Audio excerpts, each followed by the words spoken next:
ماما please جانے دینا، وہ میری اکلوتی دوست ہے۔ مہک منمنا کر بولی، میں ہرگز تمہیں جانے کی اجازت نہیں دے سکتی۔ میں نے تمہیں کتنی بار سمجھایا اتنی امیر لڑکیوں کو دوست مت بنایا کرو۔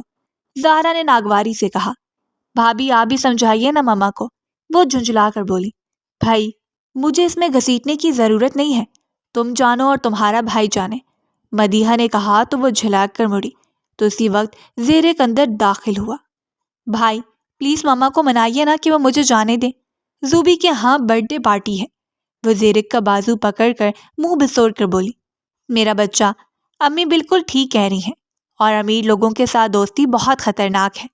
بھیا، وہ بولتے ہوئے سر جھکا گئی، بھیا وہ بہت اچھی ہے، اور میرے ساتھ مناحل بھی جائے گی، اور زوبی کا ڈرائیور ہمیں پک اینڈ ڈراپ کرے گا۔ وہ جلدی سے بولی تو وہ گہرا سانس بھر کر رہ گیا۔ ٹھیک ہے لیکن 10 بجے سے پہلے آ جانا، وہ بولا تو مہک چہکتے ہوئے اس کے گلے لگ گئی۔ کچھ دیر کے بعد وہ تیار ہو کر باہر آئی تو زہرا بیگم جو تخت پر بیٹھی تھی اسے دیکھ کر چونک گئی۔ سی گرین کلر کی لانگ فراک کے ساتھ وہ ٹائٹس پہنے ہوئے بڑی خوبصورت لگ رہی تھی۔ اس نے شانوں پہ دوپٹہ لے رکھا تھا۔ زہرا نے دل ہی دل میں اس کی نظر اتاری اور پھر دروازے تک اسے نصیحت کرتی رہی۔ مناحل اور وہ گاڑی میں آ کر بیٹھ گئیں۔ بھائی صاحب کسی پھولوں والی شاپ پہ روکیے گا، اچانک مہک نے کہا۔ جی اچھا میڈم جی، ڈرائیور نے کہا۔ پھر گاڑی ایک فلاور شاپ کے سامنے رکی اور مہک جلدی سے اتر کر شاپ کی طرف بڑھ گئی۔ وہ بکے لے کر واپس مڑ ہی رہی تھی کہ ایک شخص سے زور سے ٹکرائی اور اس شخص کے ہاتھ میں موجود کچھ شاپنگ بیگز نیچے گر گئے اور مہک کے ہاتھ سے پھول گر کر نیچے بکھر گئے تھے۔ مہک نے جھلا کر اس شخص کو دیکھا جو کہ آنکھوں پہ گلاسز لگائے کھڑا تھا۔ اندھے ہو کیا؟ دیکھ کر نہیں چل سکتے؟ اور رات کو گلاسز کون لگاتا ہے؟ جاہل انسان! مہک تپ ہی گئی تھی۔ وہ شخص بنا کچھ بولے رخ پھیر گیا۔ جاہل گنوار، اتنا نہیں پتا کہ جب ٹکراؤ ہو تو چیزیں اٹھانے میں مدد کرتے ہیں؟ اس کی بات پر اس شخص کا ڈرائیور جلدی سے اس کی چیزیں اٹھا کر دینے لگا۔ اگر تمہارے صاحب یہ کر لیتے تو ان کی شان میں کمی نہیں آ جاتی، اس نے تڑک کر کہا اور پھر تیزی سے باہر آ گئی۔ اس نے گاڑی میں بیٹھ کر زور سے دروازہ بند کیا۔ کیا ہوا مہک؟ مناحل نے اس کا لال بھبو کا چہرہ دیکھ کر پوچھا۔ ہونا کیا تھا؟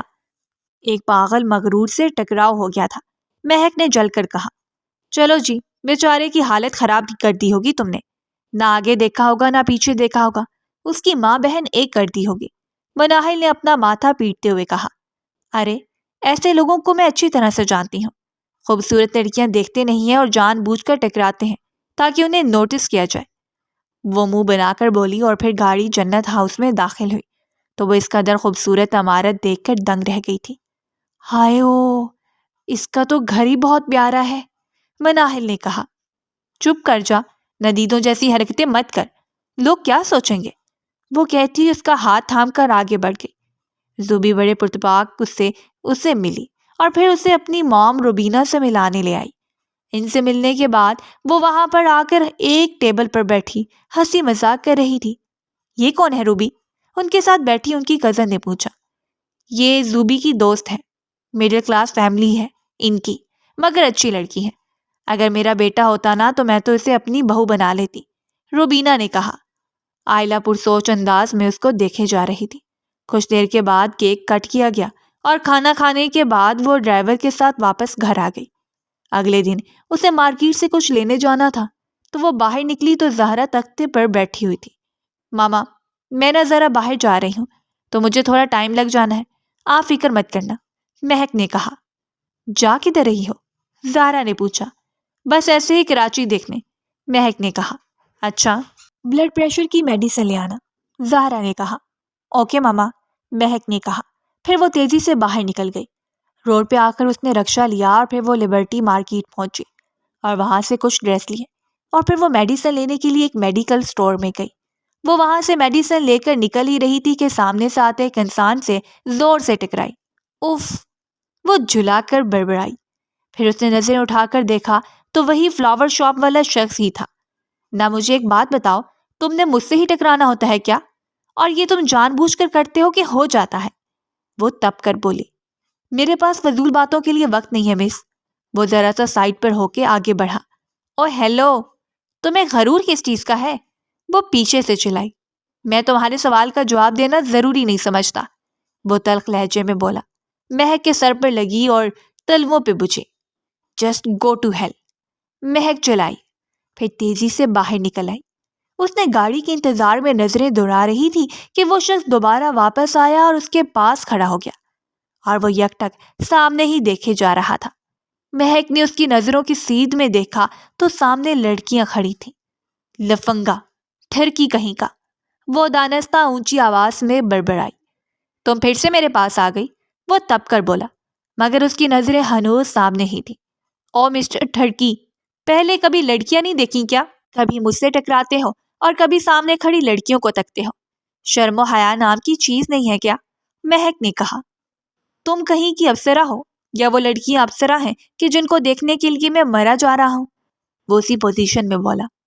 ادھر میری طرف دیکھ کر بات کر لو گے تو شان میں کمی نہیں آ جائے گی، مہک نے دانت پیس کر کہا۔ فضول میں میرا سر مت کھاؤ، وہ ناگواری سے بولا۔ ہاں تم لڑکیاں تکو اور لڑکیوں سے جان بوجھ کر ٹکراؤ، مگر میں بولوں تو سر مت کھاؤ، مہک نے کہا۔ اس شخص نے ناگواری سے سر جھٹکا اور پھر اسی وقت ایک گاڑی آ کر کھڑی ہوئی اور بنا کچھ کہے وہ شخص اس کار کی جانب بڑھ گیا۔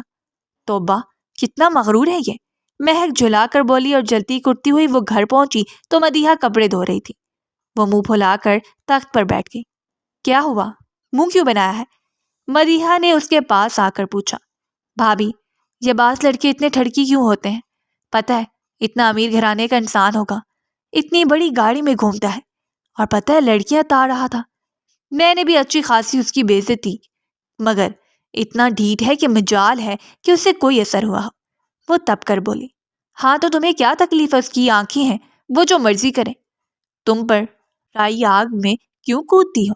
زہرا نے باہر آتے ہوئے کہا تو وہ جھلا کر رہ گئی۔ جا جا کچن میں کام کر، اور پھر آ کر کپڑے چھت پہ ڈالا، زہرا نے کہا تو وہ دل ہی دل میں جھنجھلاتی اٹھ کر کچن کی جانب بڑھ گئی۔ کچھ دیر گزری تو باہر سے زیرک کے بولنے کی آواز آ رہی تھی۔ وہ جلدی سے باہر گئی تو وہ اپنی کیپ اتار کر تخت پر رکھتا مدیحہ سے بات کر رہا تھا۔ بھیا، میرا ایڈمیشن یہاں ہوا کہ نہیں؟ مجھے نہیں جانا لاہور، وہ جھنجھلا کر بولی۔ ہاں بیٹا، میں نے بات کر لی ہے، میرا ایک دوست ہے ڈاکٹر علی، اس کا کالج ہے تو کل چلتے ہیں وہاں پر، پرائیویٹ کالج ہے، تھوڑی سی فیس زیادہ ہوگی لیکن میں مینج کر لوں گا، زیرک نے کہا۔ میں نے کہا بھی تھا اسے ڈاکٹر مت بننے دے، اب یہ پہلے یہاں ایڈمیشن نہیں ملا تو لاہور پہنچ گئی اور اب وہاں سے یہاں آنا چاہتی ہے، ہر وقت تمہیں ذلیل کیے رکھتی ہے یہ لڑکی، زہرا نے کہا تو وہ برے برے منہ بنانے لگی۔ کل تم تیار رہنا، پھر ہم ایڈمیشن کے لیے جاتے ہیں، زیرک نے کہا تو وہ سر اس بات میں ہلا گئی۔ مہک اگلے دن زیرک کے ساتھ ان کے میڈیکل کالج کے سامنے کھڑی اس کی پرشکوہ عمارت کو حیرانگی سے دیکھ رہی تھی۔ ہائے اللہ، اتنا بڑا کالج، وہ بھی پرائیویٹ، اتنا امیر ہے آپ کا دوست؟ مہک نے آنکھیں پھیلا کر پوچھا۔ وہ لندن کا ایک ڈاکٹر تھا، وہاں سے ڈالر کما کر یہاں پاکستان میں یہ کالج بنا رہا تھا، اور اس کے والد اور چچا تایا وغیرہ یہاں کراچی کے نمبر 1 بزنس مین ہیں، ہوٹلز، مال اور ہاسپٹلز ہیں۔ اوہ، مہک نے پرسوچ انداز میں سر ہلایا۔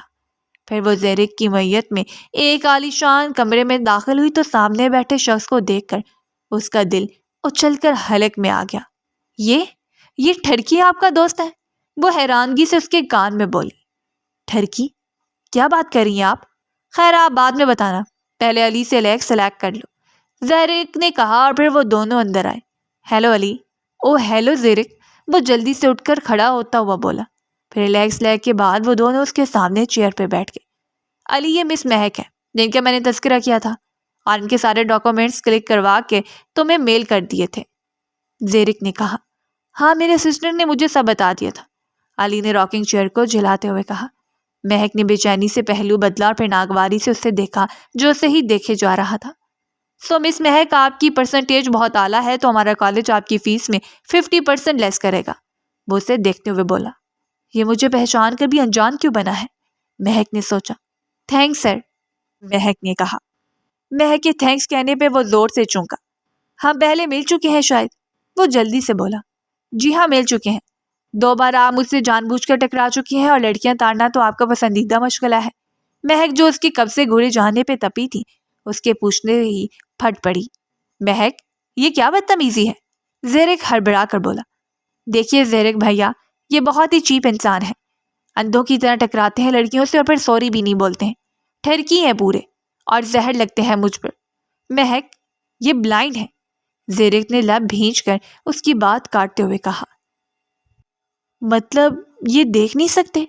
مہک نے منہ پہ ہاتھ رکھتے ہوئے اس حسن کے دیوتا کو دیکھا جس کا سرخ و سفید رنگ ہاتھ لگانے سے میلا ہوتا تھا۔ کسرتی بدن، چوڑا سینہ اور لمبا قد اسے حسین ترین مردوں میں شامل کرتا تھا۔ مہک کی آنکھوں سے آنسو لڑک کر رخسار پہ پھیل گئے۔ I'm so sorry سر، مجھے سچ میں بلا وجہ بولنے کی عادت ہے، وہ نم لہجے میں بولی۔ بری عادت ہے یہ۔ خیر آپ کے مارکس بہت اچھے ہیں، ذہین اسٹوڈنٹ ہیں آپ، تو آپ کو اس کالج میں رکھنا ہو، روئیے مت، وہ سنجیدہ لہجے میں بولا۔ نہیں سر، میں اس ڈر سے نہیں رو رہی کہ کہیں آپ مجھے ایڈمیشن دینے سے انکار نہ کر دیں، بلکہ مجھے تو ایڈمیشن کہیں بھی مل سکتا ہے، بس رو اس لیے رہی ہوں کہ ایک بیچارے نابینا انسان کا دل دکھا دیا، ان کے منہ پہ اندھا نہ جانے کیا کیا بولا، فٹے منہ مجھ پہ، ایسے آپ بیچارے کا دل دکھا دیا، وہ سوں کرتے بولی۔ اٹس اوکے مس مہک، مجھ بیچارے کو ان باتوں سے ذرا بھی فرق نہیں پڑتا، علی نے اتنے اطمینان سے جواب دیا کہ وہ حیرانگی سے اسے دیکھنے لگی۔ پھر علی نے پی این کو بلایا۔ جائیے کبیر، ان کو ان کا ڈپارٹمنٹ دکھائے، علی نے کہا۔ تھینکس سر، مہک نے مسکرا کر کہا اور پھر وہ پی این کے ساتھ باہر نکلتی چلی گئی۔ علی نے مسکراتے ہوئے راکنگ چیئر سے ٹیک لگائی۔ زیرک نے علی کے چہرے پہ مسکراہٹ دیکھی تو اسے خوشگوار حیرت ہوئی۔ اچھے لگتے ہو ہنستے ہوئے، ایسے ہی ہنستے رہا کرو، زیرک نے کہا تو علی کی مسکراہٹ سمٹ گئی۔ نہیں میں تو بس ایسے ہی تھوڑی سی پاگل لگتی ہے، علی نے کہا۔ پوری پاگل ہے، بچ کے رہیو، زیرک نے اٹھتے ہوئے کہا اور پھر علی سے ہاتھ ملانے کے بعد وہ باہر نکل گیا۔ میں ہنس کیسے سکتا ہوں، علی بڑبڑایا۔ پھر وہ اٹھ کر باہر نکلا اور گنتی کرتے ہوئے راستہ طے کرتا کلاس روم میں آیا۔ پھر اس نے لیکچر دیا اور اس کے بعد وہ گھر کے لیے نکل گیا۔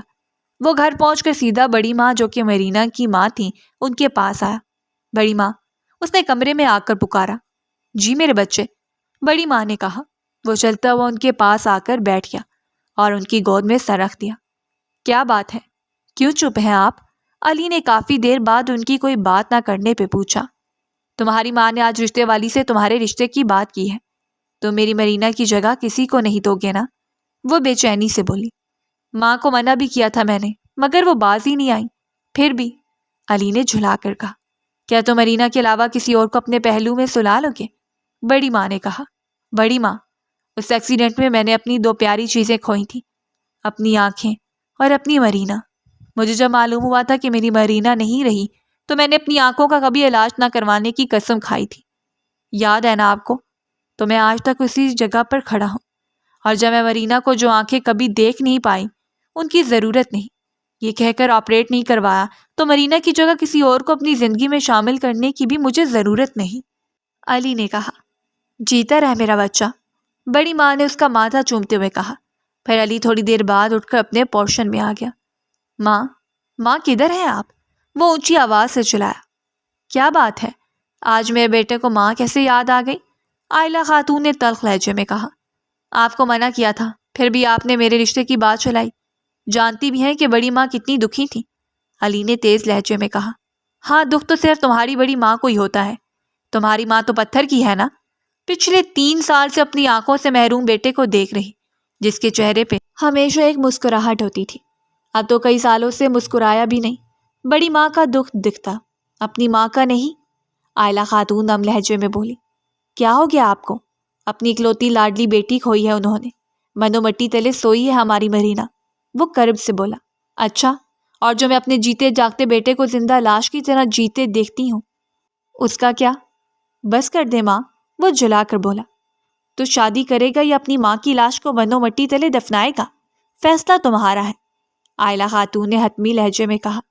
علی ان کے اتنے ضدی انداز پہ پریشان ہو کر لب کاٹنے لگا۔ مہک کالج کے لیے تیار ہو رہی تھی اور پھر وہ افراتفری میں باہر نکلی اور بنا ناشتے کے ہی نکلنے لگی تو وہ زہرا نے اسے پیچھے سے پکارا۔ کیا کرتی ہو مہک؟ کھانا تو کھا لو۔ ماما پلیز، مجھے نہیں کھانا، وہ منہ بسور کر بولی۔ ایسے میں خالی پیٹ ہرگز نہیں جانے دوں گی۔ ماما، میں کون سا پہلی بار جا رہی ہوں، ایسے ہی جاتی تھی وہاں ہاسٹل میں، وہ ان کی بات پر جھنجھلا کر بولی۔ وہ تمہارا ہاسٹل تھا، یہ تمہاری ماں کا گھر ہے، اور یہاں پر وہی ہوگا جو میں چاہوں گی۔ چپ چاپ بیٹھ کے ناشتہ کرو، زہرا نے کہا تو وہ بے دلی سے کھانا کھانے لگی۔ پھر بامشکل اس نے ایک سلائس لیا اور پھر جلدی سے باہر آ کر رکشے میں بیٹھ گئی۔ رکشہ کالج کے سامنے رکا اور مہک جلدی سے باہر نکل کر گیٹ کی طرف بڑھ ہی رہی تھی کہ سامنے سے گاڑی سے اترتے علی کو دیکھ کر تیزی سے اس کی طرف بڑھی۔ گڈ مارننگ سر، وہ پاس جا کر بولی۔ گڈ مارننگ مس مہک، علی نے جواب دیا۔ سر آپ لیکچر دیتے ہو تو یاد کیسے کرتے ہیں؟ وہ جلدی سے بولی۔ سن کر مس مہک، چلتے ہوئے مختصراً جواب آیا۔ او واو سر، ایک سوال پوچھوں؟ آپ کو اگر کہوں گا مت پوچھو تو کون سا باز آ جائیں گی؟ علی نے گہرا سانس بھر کر کہا۔ آپ ہمیشہ سے ہی ایسے تھے کیا؟ مطلب بلائنڈ؟ مس مہک، that's not of your business, so please personal سوال نہ پوچھیں، علی نے روکھے لہجے میں کہا۔ سوری سر، مہک جلدی سے بولی۔ اپنی اسٹڈی پہ دھیان دیں، علی نے سپاٹ لہجے میں کہا۔ مہک نے اسے گھور کر دیکھا۔ مجھے گھورنا بند کریں۔ آپ کو کیسے پتا کہ میں گھور رہی ہوں؟ علی کی بات پہ وہ گڑبڑا کے بولی۔ اندھا ہوں، بے حس نہیں، احساسات رکھتا ہوں، آپ کی نگاہوں کی تپش محسوس کر سکتا ہوں، علی نے کہا۔ اوہ اچھا، اوکے پھر بات ہوگی، مہک نے کہا اور پھر تیزی سے اندر کی طرف بڑھ گئی۔ پھر وہ کلاس روم میں آئی اور سب سے تعارف کے بعد وہ بیٹھ کے اسائنمنٹ دیکھنے لگی۔ پھر کچھ دیر بعد علی اندر داخل ہوئے تو سب لڑکیاں ان کی طرف متوجہ ہو گئیں۔ پھر مہک ان کے مسحور کن انداز میں جیسے کھو گئی تھی۔ سر، میرے کچھ لیکچرز مس ہو گئے تو کیا وہ آپ مجھے سمجھا سکتے ہیں؟ علی کلاس کے باہر جانے لگ گئے تو مہک نے آواز دے کر پوچھا۔ جی مس مہک، علی نے گہرا سانس بھر کر کہا۔ تھینک یو سر، مہک نے مسکرا کر کہا۔ علی سر جھٹک کر باہر نکل گئے۔ پھر فری پیریڈ میں مہک علی کے آفس میں آ گئی۔ وہ فون پہ کسی کے ساتھ مصروف تھا۔ وہ بیٹھ کر دلچسپی سے اس کا آفس دیکھنے لگی۔ جی مس مہک، کچھ دیر بعد علی نے فارغ ہو کر کہا۔ سر کس سے بات کر رہے تھے؟ مہک نے پوچھا۔ مس مہک، آپ اتنا کیوں بولتی ہیں؟ علی نے پوچھا۔ سر، میرا بولنا تو سب کو اچھا لگتا ہے اور میری ماما کہتی ہیں کہ میں گھر کی رونق ہوں، مہک نے مسکرا کر کہا۔ ہاں، وہ ماں ہے نا، اس لیے کہتی ہیں ایسا، علی نے کہا۔ ہائے، آپ ایسا سوچتے میرے بارے میں؟ آپ کو لگتا ہے کہ میرا زیادہ بولنا صرف ماما کو پسند ہے اور کسی کو نہیں؟ وہ منہ بسور کر بولی۔ یس مس مہک، یہی حقیقت ہے۔ جائیے سر، میں نہیں آپ سے بولتی، مجھے نہیں پڑھنا آپ سے، وہ بکس اٹھا کے اٹھتے ہوئے بولی۔ ارے یہ کیا بات ہوئی، کہاں سے پڑھیں گی آپ؟ علی نے کہا۔ زیرک بھائی ہے، میں ان سے جا کے پڑھ لوں گی، وہ کہہ کر واپس مڑی۔ ویسے ابھی میں دروازے تک ہی پہنچی ہوں، اگر آپ چاہیں تو مجھے روک سکتے ہیں، وہ دروازے کے پاس رک کر بولی۔ اوکے، آپ واپس آ جائیں، میں اب بالکل سچ نہیں بولوں گا، علی نے اپنی مسکراہٹ ضبط کرتے ہوئے کہا۔ آپ بہت ہی بدتمیز ہیں، واپس آ کر دھپ سے چیئر پہ بیٹھ کے بولی۔ تھینک یو، سبھی یہی کہتے ہیں کہ میں بہت بدتمیز ہوں، علی نے مسکرا کر کہا۔ اوہ، کتنی بری بات ہے، پھر آپ کو بدتمیزی نہیں کرنی چاہیے، وہ جلدی سے بولی۔ جی کوشش کروں گا کہ آئندہ ایسا نہ کروں، علی نے کہا۔ اوہ سر، کتنا بولتے ہیں آپ، دیکھیے آپ کے ساتھ باتوں میں لگ کر نیکسٹ پیریڈ کا ٹائم ہونے والا ہو گیا، مہک نے کہا۔ جی سوری، میں سچ میں بہت بولتا ہوں مس مہک، علی نے مسکراہٹ ضبط کرتے ہوئے کہا۔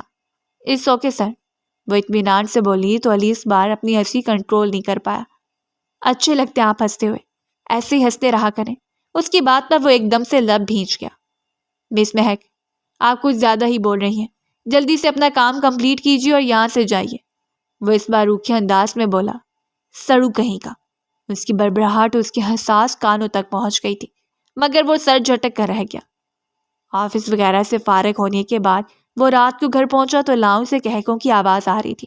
اس کے سب کزنس اور بہن بھائی وہیں پر تھے۔ علی چپ چاپ آ کر صوفے پر بیٹھ گیا۔ ماں کدھر ہے صدف؟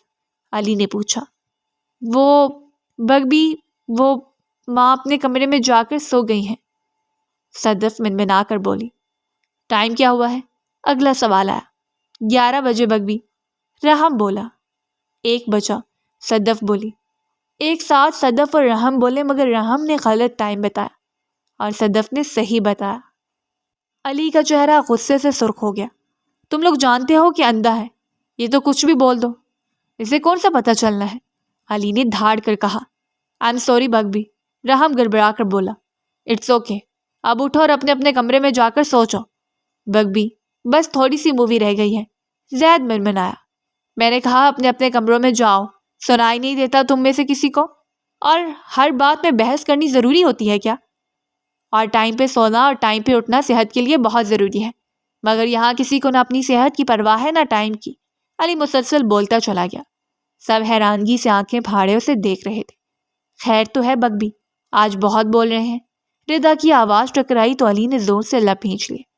جاؤ اپنے کمروں میں، علی نے کہا تو وہ سب دل مسوس کر کے رہ گئے۔ پھر ان سب کے جانے کے بعد علی نے سر صوفے کی پشت سے ٹکا دیا۔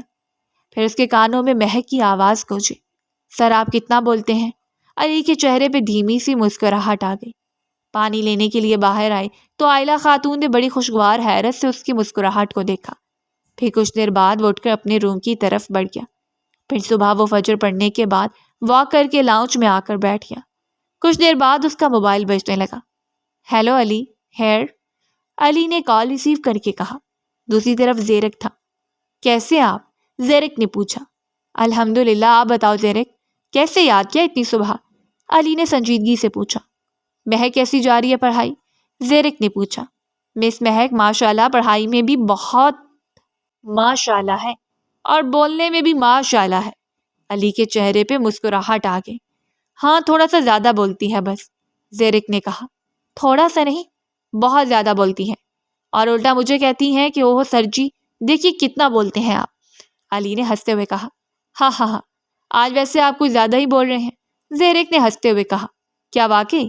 رات کو کزن بھی کہہ رہی تھی کہ آج بگ بھی کچھ زیادہ نہیں بول رہے، علی نے حیرانگی سے کہا۔ لگتا صحبت کا اثر پڑ رہا ہے، دوسری طرف سے زیرک نے کہا تو علی کھل کر ہنس دیا۔ اچھا چلو پھر میں رکھتا ہوں فون، علی نے کہا، اور پھر خدا حافظ کہہ کے فون رکھ دیا۔ مگر مسکراہٹ ابھی بھی اس کے چہرے پہ تھی۔ ذرا فاصلے پہ کھڑی عائلہ خاتون کب سے اس کو ایسے بات کرتے دیکھ کر حیران ہو رہی تھی، اور دل ہی دل میں انہوں نے اس مہک نامی لڑکی سے ملنے کا ارادہ کر لیا تھا۔ اگلے دن ہی وہ علی کے کالج پہنچی تو مہک کے بارے میں پوچھا تو علی چونک گیا۔ آپ کیوں پوچھ رہے ہیں اس کے بارے میں؟ علی نے چونک کر پوچھا۔ بس میں دیکھنا چاہتی ہوں کون ہے وہ لڑکی جس نے میرے بیٹے کے چہرے پہ مسکراہٹ لا دی اور پھر سے بولنا سکھا دیا۔ ماما ایسا کچھ نہیں ہے، اور وہ بہت چھوٹی ہے، ابھی 3rd ایئر کی اسٹوڈنٹ ہے، وہ سر جھٹک کر بولا۔ مجھے اس سے ملنا ہے، عائلہ نے ضدی انداز میں کہا تو وہ لب بھیج کے رہ گیا۔ پھر اس نے انٹرکام پہ مہک کو بھیجنے کا کہا۔ کچھ دیر گزری تو اندر داخل ہوئی۔ سر، آپ نے مجھے یاد کیا؟ مہک کی آواز پر عائلہ نے چونک کر اسے دیکھا اور پھر ایک دھیمی سی مسکراہٹ ان کے چہرے پہ آ گئی۔ کیسی ہو بیٹا؟ عائلہ نے پوچھا تو حیرانگی سے انہیں دیکھنے لگی۔ ہم پہلے بھی مل چکے ہیں شاید، آپ کو یاد نہیں ہے، مگر مجھے اچھے سے یاد ہے، زوبی کی خالہ ہوں، وہ بولی۔ اوہ، مجھے ذہن میں نہیں رہا، کیسی ہیں آپ؟ وہ چہک کر بولی، اور پھر وہ دونوں باتیں کرنے لگیں اور علی بے چینی سے پہلو بدل رہا تھا۔ کچھ دیر کے بعد مہک اپنی کلاس لینے کے لیے چلی گئی اور عائلہ مسکراتی ہی اس کی طرف مڑی۔ تمہیں پتہ ہے، جس لڑکی کو میں نے اس دن پارٹی میں دیکھا تھا اور میں نے اسی دن اسے پسند کر لیا تو وہ یہی ہے، وہ ایکسائٹڈ انداز میں بولی تو علی نے سر جھٹکا۔ امی پلیز اس بارے میں مزید بات مت کیجیے گا، میں شادی نہیں کرنا چاہتا، وہ بولا۔ تو ٹھیک ہے، میں بھی پھر تمہاری ہی ماں ہوں، میری بھی ایک بات کان کھول کر سن لو، اگر تم نے شادی کے لیے ہاں نہ بولی تو میں کھانا پینا بند کر دوں گی اور میڈیسن بھی نہیں لوں گی، وہ بولتی اسے ساکت چھوڑ کے وہاں سے نکل گئی۔ وہ پریشان سا چہر سے ٹیک لگا کے بیٹھ گیا۔ پھر شام کو وہ گھر پہنچا تو عائلہ خاتون کی کہیں سے آواز سنائی نہیں دی۔ وہ کتنی دیر لاؤنج میں بیٹھا رہا، پھر وہ اٹھ کر اپنے کمرے میں آ گیا۔ رات کو وہ سویا ہوا تھا کہ دھڑ دھڑ اس کے دروازہ کھٹکھٹایا گیا۔ وہ باہر نکلا تو ملازمہ نے بتایا کہ عائلہ خاتون کی حالت بہت زیادہ خراب ہے۔ وہ ان کے کمرے میں پہنچا تو اس کے والد اجمل قریشی پریشانی سے انہیں پکار رہے تھے۔ دیکھو نالی، یہ بے ہوش ہو گئی ہیں، اجمل قریشی نے کہا تو اس نے جلدی سے ڈرائیور کو گاڑی نکالنے کا کہا۔ پھر اجمل قریشی اور اس کا بھائی زید انہیں گود میں اٹھا کر باہر لے آئے۔ کچھ دیر میں وہ ہاسپٹل پہنچ چکے تھے۔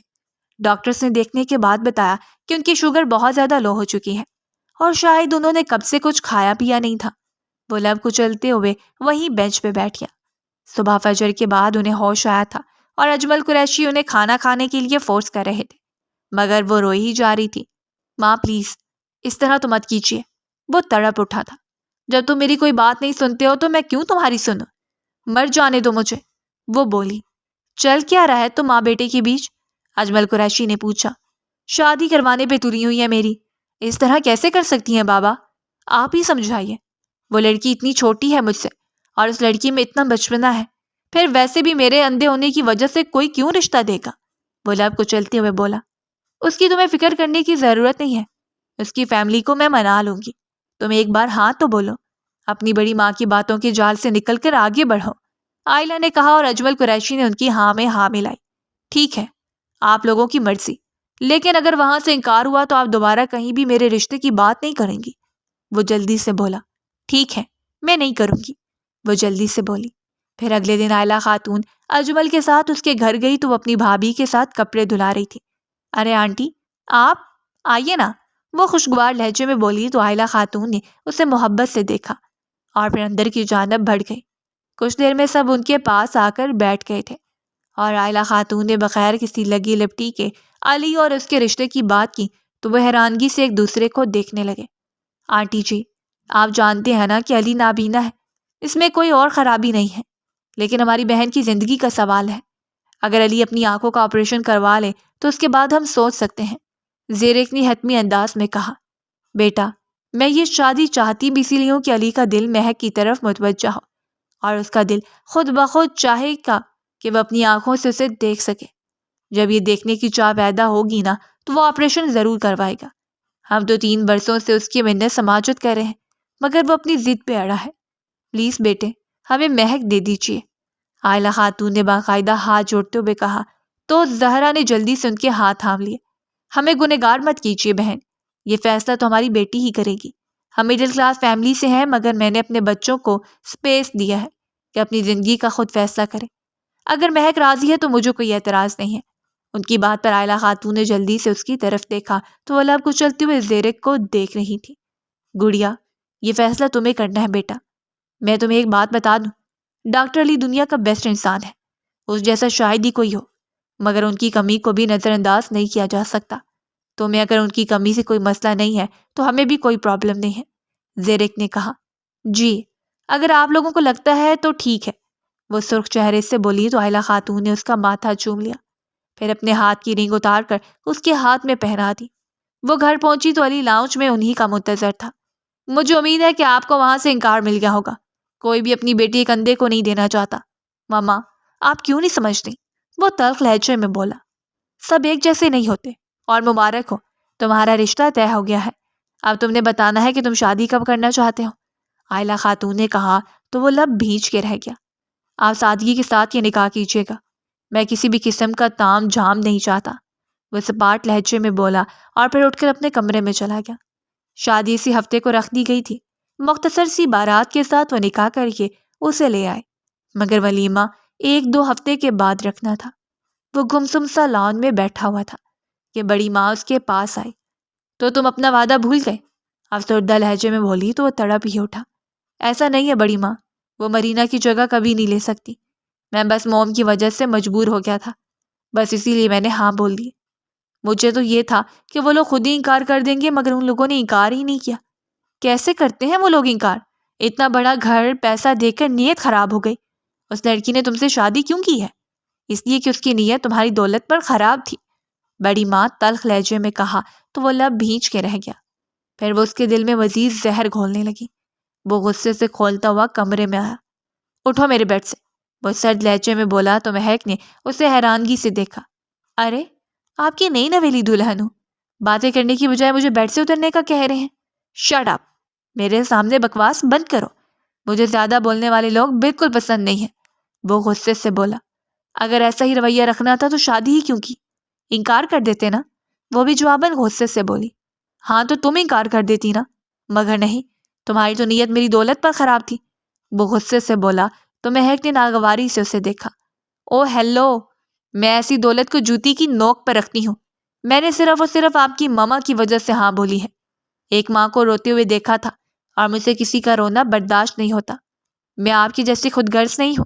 وہ تنک کر بولتی تیزی سے بیڈ سے اتری اور اسے پیچھے ہٹاتی وارڈروب کی جانب بڑھ گئی. کپڑے چینج کرنے کے بعد وہ آ کر بیڈ پر لیٹ گئی. آپ کے بیڈ کی بائیں سائڈ پہ لیٹی ہوئی ہوں، آ کر میرے اوپر مت لیٹ جائیے گا. میں نے کہا بتا دوں، اندھے ہیں آنکھوں سے. وہ جو فریش ہونے کے لیے واش روم کی طرف بڑھ رہا تھا اس کی بات پر چونک کر مڑا. بائیں سائڈ پر میں سوتا ہوں، اور ویسے بھی مجھے اپنا بیڈ کسی کے ساتھ شیئر کرنے کی عادت نہیں ہے۔ عادت ڈال لیجیے مسٹر علی، کیونکہ میں بیڈ کے علاوہ کہیں نہیں سوں گی۔ اگر آپ کو پرابلم ہے تو شوق سے سوئیے، مگر میں بیڈ پہ ہی سوں گی۔ وہ کہتی ہوئی کمبل تان کر لیٹ گئی اور آنکھوں سے آنسو نکل کر تکیے میں جذب ہو رہے تھے۔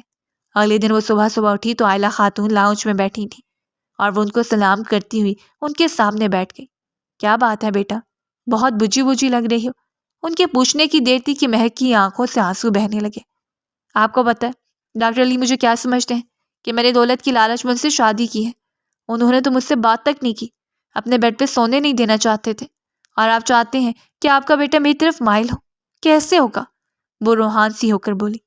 میں جانتی ہوں کہ یہ مشکل ہے لیکن ناممکن نہیں ہے۔ بس تمہیں کچھ کرنا ہوگا، اس کے پاس رہنا ہوگا، اسے اپنے آپ کو چھونے دینا ہوگا تاکہ اس کے دل میں کوئی ہلچل پیدا ہو، کیونکہ وہ تمہیں دیکھ نہیں سکتا۔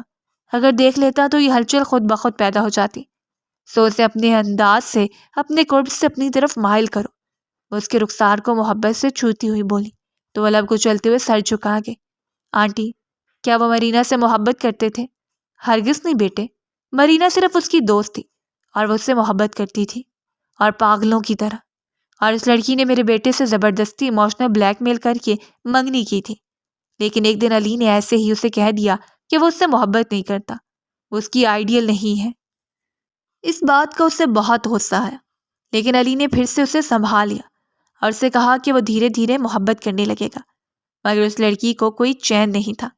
وہ ایک دن لانگ ڈرائیو پہ گئی تو اس نے زبیدہ کے نمبر پہ لائیو کال کی اور کہنے لگی کہ یہ سب کے سامنے بولو کہ تم اس سے محبت کرتے ہو۔ میرا علی ان معاملات میں بہت شرمیلا تھا، اس کی بات پر شرم کے مارے کچھ بول نہیں پا رہا تھا اور اسے سمجھانے کی کوشش کر رہا تھا کہ گاڑی آہستہ چلائے، مگر اس نے اپنے غصے میں گاڑی کو ٹرالے سے ٹکرا دیا، جس کی وجہ سے وہ موقع پر ہی اپنی جان سے ہاتھ دھو بیٹھی تھی۔ اور میرے علی نے اپنی آنکھیں کھو دی، اور زبیدہ بھابی نے علی سے وعدہ لیا کہ وہ زندگی بھر ان آنکھوں سے اب کسی کو نہیں دیکھے گا۔ اس نے اس کی زندگی میں اس سے محبت نہیں کی، لیکن اب اس کے مرنے کے بعد صرف اسی کے لیے جیے گا۔ اور میرا پاگل بیٹا خود کو اس بات کا ذمہ دار سمجھتے ہوئے اپنے اوپر ہر خوشی حرام کرتا چلا گیا۔ لیکن میں نے پہلی بار اسے کسی کی باتوں پر ہنستے ہوئے دیکھا تھا تو مجھے ایک امید جاگی، اور وہ امید تم نے جگائی ہے۔ میری امیدوں کو بجھنے مت دینا، عائلہ خاتون نے کہا تو اس بات میں سر ہلا گئی۔ پھر وہ فریش ہونے کے لیے اپنے کمرے کی جانب بڑھی تو علی جاگ رہا تھا اور ٹٹول کر اپنے کپڑے دیکھ رہا تھا، یعنی کہ اس نے فریش ہونے جانا تھا۔ اس نے دبے پاؤں قدم اندر رکھا اور آہستہ سے دوسری جانب گئی اور اپنا سوٹ نکال کر بھاگتے ہوئے واش روم میں گھس گئی۔ کیا بدتمیزی ہے یہ؟ وہ باہر سے دروازہ نوک کرتے ہوئے غصے سے بولا۔ کون سے بدتمیزی؟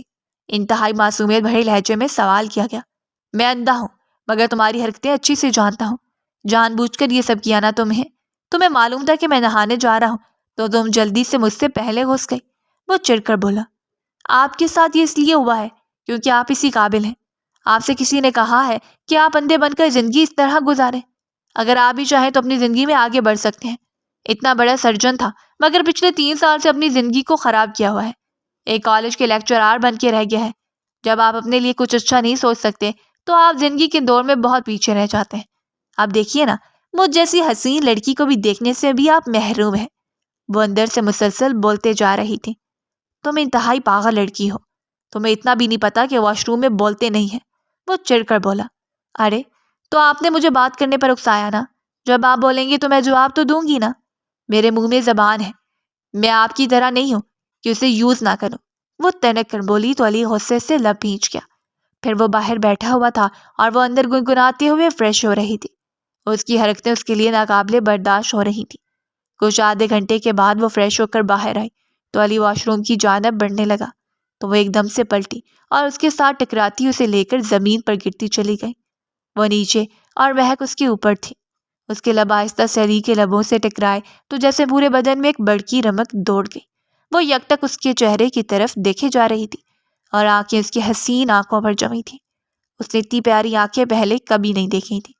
ان کی گرین آنکھوں میں سحر تھا جو دوسرے کو جکڑ لیتا تھا۔ مہک بے اختیار اپنے لب اس کی آنکھوں پہ رکھ گئی اور علی ساکت رہ گیا۔ اس کے بالوں کی مہک پہلے ہی بےتاب کر رہی تھی اور اس کی اس حرکت نے جیسے آگ لگا دی تھی۔ علی کا ہاتھ اس کی پتلی کمر کے گرد لپٹا، وہ دوسرا ہاتھ اس کی گردن میں ڈالتا اسے پہلو میں گراتا اٹھ کر بیٹھ گیا۔ کیا تھا یہ سب؟ تم اتنی بیہودہ لڑکی ہو، میں کیا کہوں؟ وہ تب کر بولا، او ہیلو، زیادہ اوور ہونے کی ضرورت نہیں ہے. اب آپ تو مجھے کس نہیں کر رہے تھے تو میں نے کر لی تو کیا ہوا؟ اپنے شوہر کو کی نا. مجھے تمہاری آنکھیں خوبصورت لگی. جو بھی خوبصورت چیز لگتی ہے نا میں اس کو چوم لیتی ہوں. وہ بھی انتہا کی منہ پھٹ تھی. علی جھنجھلا کر واش روم کی جانب بڑھ گیا. مہک مسکراتی ہی اٹھ کر ڈریسنگ کے سامنے کھڑے ہو کر اپنے بال بنانے لگی. اگلے دن وہ شام کو صدف کی برتھ ڈے پارٹی کے لیے تیار ہو رہی تھی. آپ نہیں جائیں گے؟ وہ بولی. مجھے ایسے فضول کاموں میں کوئی انٹرسٹ نہیں ہے. وہ تنک کر بولتا موبائل پہ لیکچر سننے لگا. ویسے میں نا بہت پیاری لگ رہی ہوں. کاش آپ دیکھ سکتے تو آپ ضرور مجھے پیار کرنے لگتے. وہ اپنی مسکراہٹ ضبط کرتے ہوئے بولی. مجھے ایسا کوئی شوق نہیں ہے. تم سے زیادہ حسین لڑکیاں میں نے دیکھ رکھی ہیں مگر میں کسی لڑکی کی طرف مائل نہیں ہوتا. وہ منہ بنا کر بولا. ارے وہ تو میرے ایک ناخن کے برابر بھی حسین نہیں ہوں گی. آپ کو تو حسن کا پتہ ہی نہیں کیا ہوتا ہے. مجھے دیکھ کر تو شاعر اپنی شاعری لکھتے ہیں. وہ ٹھلا کر بولی. ایسے شاعروں کو میں پکڑ کر بہار میں جوڑ دوں گا جو تمہیں دیکھ کر شاعری لکھیں گے. ویسے تمہیں اپنے بارے میں کچھ زیادہ ہی خوش فہمی نہیں ہے؟ وہ تڑک کر بولا. بندر کیا جانے ادرک کا مزہ. وہ بھی تب کر بولی. مجھے بندر کہنا چاہ رہی ہو تم؟ وہ دانت پیس کر بولا. چلو جی، آپ کو تو محاوروں کا بھی نہیں پتا. پتہ یہ محاورہ کس پر استعمال کیا جاتا ہے؟ جو آپ جیسے بندے ہوتے ہیں. اب آپ کی تو آنکھیں ہیں نہیں، آپ کو کیا پتا میرے حسن کا؟ تو اسی طرح بندر کو بھی ادرک کے سواد کا نہیں پتا ہوتا. وہ تنک کر بولی. اچھا ٹھیک ہے میری جان، چھوڑو. اور پلیز اگلے 3-4 گھنٹوں کے لیے گھر واپس مت آنا. وہ ہاتھ جوڑ کر بولا. Okay fine. میرے خود بھی آپ کی یہی سڑی سی شکل دیکھنے کو دل نہیں کرتا. وہ بھی کہاں چپ رہنے والی تھی. بھابھی آپ تیار ہو گئی؟ واو بھابھی، آپ سو لکنگ بیوٹیفل. بہت اچھی لگ رہی ہیں آپ. یہ میکسی اور اوپر سے بیکلیس، امیزنگ. میری بھی شادی ہو جائے گی تو میں بھی پہنا کروں گی. ابھی تو ممی پہننے نہیں دیتی، کہتی ہیں شادی کے بعد پہننا. صدف اندر داخل ہوتے ہوئے نان سٹاپ بولتی جا رہی تھی اور علی کا تو دماغ بیکلیس پر ہی اٹک چکا تھا. ہاں میں نے بھی کبھی پہنی نہیں ہے، لیکن پہلی بار پہنی اچھی لگ رہی ہے مجھ پہ. مجھے خود بہت بیکلیس پہننے کا شوق تھا مگر تھوڑی کم ہے نا بیکلیس. مطلب پوری ہونی چاہیے تھی، کمر ننگی. وہ علی کی طرف دیکھتے ہوئے اپنی مسکراہٹ دبا کر بولی. اس کے چہرے کے بدلتے ہوئے تاثرات اس کو بہت مزہ دے رہے تھے. صدف تم جاؤ، میں آتی ہوں کچھ دیر تک. بس اپنے میک اپ کو فائنل ٹچ دے لوں. وہ مسکرا کر بولی. اوکے بھابھی، جلدی آئیے گا، ہم سب ویٹ کر رہے ہیں. صدف کہتے ہوئے باہر نکل گئی. کتنا پیارا مجھے رب نے بنایا، جی کہہ رہے شیشہ دیکھتی رہا. وہ گنگنا رہی تھی. تم نے بیکلیس کیوں پہنا ہوا ہے؟ پارٹی میں جانا ہے تو سب سے پہلے یہ کپڑے چینج کرو، اس کے بعد جہاں جانا ہے جاؤ. علی نے سنجیدہ لہجے میں کہا تو اپنی مسکراہٹ ضبط کرتی اس کے پاس آئی. ڈاکٹر علی، اس میں کیا پرابلم ہے؟ آپ نہیں چاہتے کہ آپ کی بیوی کی کوئی تعریف کرے؟ وہ بولی. مجھے ایسی حرکتیں بالکل پسند نہیں ہیں، اور یہ تو بالکل پسند نہیں ہے کہ تم اس طرح کے کپڑے پہنو اور باہر جانو. میں اپنی فیملی میں سے بہت مختلف مزاج کا انسان ہوں، تو اسی لیے میری سوچ بھی سب سے مختلف ہے. میں نہیں چاہتا کہ میری بیوی پر کسی غیر کی نگاہ پڑے. وہ سپاٹ لہجے میں بولا. آپ کی بیوی کو تو پھر پورا حق ہے نا کہ اس کی کوئی سراہے اس کو. اب آپ تو تعریف نہیں کرتے تو مجھے باہر والوں کا سہارا ڈھونڈنا پڑے گا. وہ جلدی سے بولی. اوکے فائن، میں تمہاری تعریف کر دوں گا. پلیز جا کے پہلے کپڑے چینج کرو. وہ جھنجھلا کر بولا. میں نہیں کروں گی، اتنی مشکل سے مجھے کوئی سوٹ پسند آیا تھا اور آپ مجھے چینج کرنے کو کہہ رہے ہیں. آپ کو پتہ ہے مجھے چوز کرنے میں کتنا ٹائم لگتا ہے. یہ مجھے اچھا لگا تھا تو میں نے پہن لیا.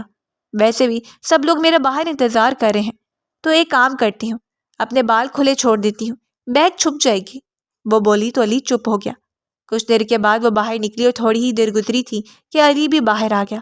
میں بھی تم لوگوں کے ساتھ چلتا ہوں، علی نے کہا تو سب لوگ ایک دوسرے کو دیکھنے لگے. آپ کی بیوی کو ہم واپس لے آئیں گے مگر آپ مت جائیے نا. زید کی زبان پھسلی تو سب نے ہڑبڑا کر اسے دیکھا اور چپ رہنے کا اشارہ کیا. ہاں ویسے ٹھیک ہی کہہ رہے ہیں، آپ وہاں جا کر کیا کریں گے؟ مہک بھی جلدی سے بولی. میں گھر میں بھی رہ کر کیا کروں گا؟ میری بیوی کو تم لوگ لے کر جا رہے ہو تو میں نے سوچا کہ میں بھی چلا جاتا ہوں. وہ اطمینان سے بولا تو مہک نے بمشکل اپنی مسکراہٹ کو ضبط کیا. پھر وہ دونوں علیحدہ گاڑی میں ڈرائیور کے ساتھ پارٹی کے لیے نکل گئے. پارٹی میں ہر ایک مہک کے بالوں کی اور اس کی سکن کی تعریف کر رہا تھا اور علی دل ہی دل میں کڑ رہا تھا. مہک چلو گھر چلتے ہیں. وہ جھنجھلا کر بولا. لو میں نہیں جاؤں گی، پہلی بار اتنی ہائی فائی پارٹی میں آئی ہوں اور اسی طرح چلی جاؤں؟ ابھی تو مجھے جا کے ڈانس فلور پہ ڈانس کرنا ہے، لیکن مجھے نہیں سمجھ آ رہی میرا ڈانس پارٹنر کون ہوگا۔ زید کے ساتھ کرتی ہوں ڈانس، وہ جان بوجھ کر بولی۔ تو علی کو غصہ آ گیا، اپنے شوہر کے ہوتے ہوئے اپنے دیور کے ساتھ ڈانس کرو گی؟ شیم آن یو۔ خیر مجھے بھی بہت اچھا ڈانس آتا ہے، لیکن تمہیں مجھ سے وعدہ کرنا ہوگا کہ ڈانس کے بعد گھر چلو گی، میں یہاں پر بہت زیادہ بور ہو رہا ہوں، وہ بولا۔ تو مہک دھیما سا مسکراتی ہوئی اسٹیج کی جانب بڑھ گئی۔ پیچھے رومانٹک سانگ چل رہا تھا، آپ کی نظروں نے سمجھا پیار کے قابل مجھے۔ علی نے ایک ہاتھ سے اس کے ہاتھ تھام رکھا تھا اور دوسرا اس کی کمر پہ تھا، وہ اس کے ساتھ مہارت سے کپل ڈانس کر رہا تھا، کوئی دیکھنے والا کہہ ہی نہیں سکتا تھا کہ وہ اندھا ہے۔ پھر وہ اسٹیج سے اترنے لگے تو وہ ایک دم سے لڑکھڑا کر گرنے والا تھا کہ مہک نے جلدی سے اسے تھام لیا، حال میں ہلکے ہلکے گہکے گونج رہے تھے۔ ارے شوہر گرتی بیوی کو باہوں میں تھامتے ہیں، مگر یہاں تو الٹی ہی ہے، بیوی اندھے شوہر کو باہوں میں بھر رہی ہے۔ پھر ہر طرف سے طنز کے تیر برسنے لگے تھے اور علی کی آنکھیں جلنے لگی۔ مہک جلدی سے اسے لے کے باہر آئی تو علی اس کا ہاتھ چٹک کر گاڑی میں بیٹھ گیا، وہ بھی جلدی سے اس کے برابر آ کر بیٹھ گئی۔ ڈرائیور گاڑی سٹارٹ کر چکا تھا۔ علی آپ اگنور کیا کریں ایسے لوگوں کو، یہ تو پاگل ہیں، اور آپ کو اور ہمیں ان لوگوں کی باتوں پہ بالکل بھی دھیان نہیں دینا چاہیے۔ ویسے مجھے کیا لگتا ہے آپ کچھ زیادہ ہی سوچتے ہیں، اسی لیے کرتے رہتے ہیں۔